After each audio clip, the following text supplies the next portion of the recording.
এক শীতের রাতে বরফে ঢাকা একটি শান্ত শহরের রাস্তায় একটি ছোট্ট মেয়ে একা দাঁড়িয়েছিল। তার পায়ে জুতো ছিল না, গায়ে ছিল পুরনো কাপড়। ঠান্ডায় তার ছোট হাত দুটো কাঁপছিল।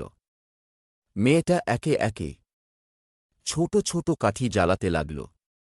আগুনের নরম আলোতে সে দেখতে পেল একটি উষ্ণ ঘর, গরম খাবার আর আলো ভরা একটি সুন্দর গাছ।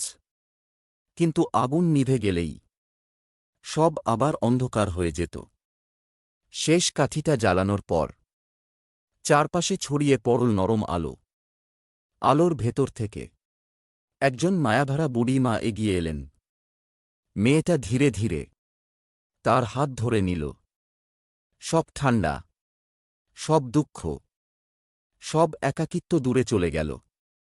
ভালোবাসার আলোয় মেয়েটা চিরতরে নিরাপদ হয়ে গেল।